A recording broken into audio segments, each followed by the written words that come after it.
O elevador de automóvel esquematizado consta de dois pistões cilíndricos, com diâmetros de 10 centímetros e de 1 metro, que fecham dois reservatórios interligados por um tubo.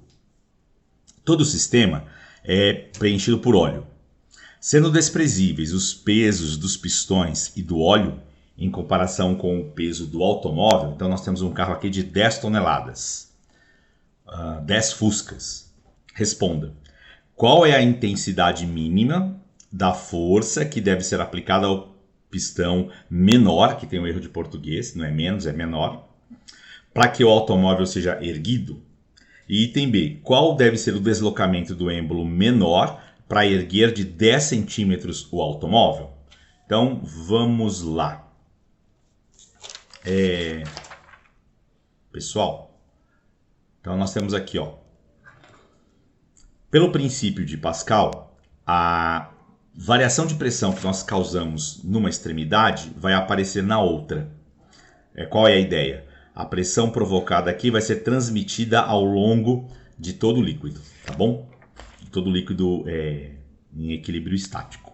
Então a variação de pressão de um lado é a variação de pressão do outro. O que é pressão? Taxa que mede a força distribuída por área. O que é pressão do outro lado? Taxa que mede a distribuição da nova força pela nova área. Então aqui, êmbolo pequeno, êmbolo grande, certo? Então a gente escreve o seguinte, que a força que aparecerá, a força que eu aplico no êmbolo pequeno, ele é igual a F azão vezes Azinho.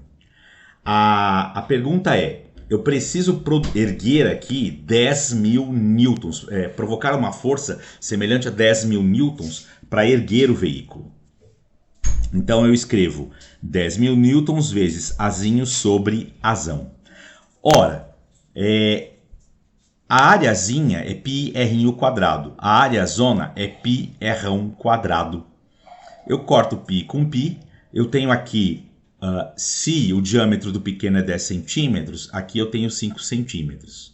Se o diâmetro do êmbolo grande é 1 metro, 100 centímetros, aqui eu tenho meio metro, 50 centímetros.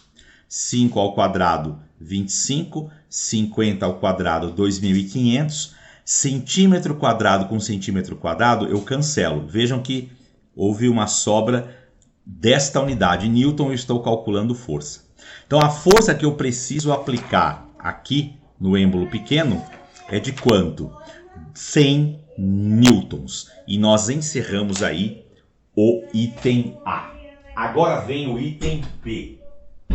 No item B, ele nos pergunta o quê?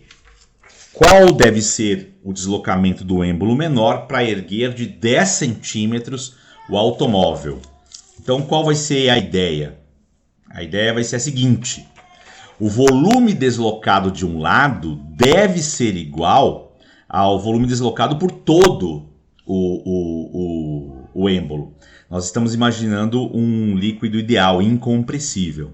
Então, o volume deslocado de um lado será deslocado por todo o tubo. Logo, também será deslocado na outra extremidade. Então, esse volume, o volume deslocado aqui tem que ser igual ao volume deslocado aqui. Aí eu imaginei um deslocamento aqui de Hzão, um deslocamento aqui de Hzinho. Por que Hzão e Hzinho? Porque nessa extremidade, como a base é menor, a altura do cilindro, a altura do volume vai ser maior. Como a base aqui é maior, a altura do cilindrinho é menor. O fato é que eu tenho deslocamentos de volumes iguais. Essa é a ideia importante, tá bom? Então eu escrevo basezona vezes alturinha, basezinha vezes alturona. A alturinha aqui, ele diz que deve ser de 10 centímetros. Eu quero erguer o veículo de 10 centímetros. A pergunta é, de que altura eu devo deslocar o êmbolo do lado de lá? De que altura eu devo deslocar o êmbolo do lado de cá? Base é πr², base é πr², corto π com π, r² r². O diâmetro era 1 centímetro, 100 centímetros, já dissemos isso. Esse raio é de 50 centímetros. O diâmetro aqui era 10 centímetros, o raio então é 5 centímetros. Então eu substituo aqui nessa expressão estes raios. raiozão ao quadrado, 50 vezes 50, raiozinho 5 vezes 5. Vejam que eu tenho um cancelamento dos centímetros. E sobrou qual unidade? Esse centímetrozinho aqui. Então eu fico com 50 vezes 50 vezes 10 centímetros, igual a 5 vezes 5 vezes Hzão. 50 por 5, 10. 50 por 5, 10 também. Qual é essa alturona aqui, gente? 10 vezes 10 vezes 10 centímetros. 10 vezes 10 vezes 10 centímetros são 10 vezes 100 centímetros. 100 centímetros são 1 metro. Então eu preciso deslocar, para provocar 10 centímetros aqui de deslocamento de altura, eu preciso provocar aqui 10 metros de deslocamento. Este é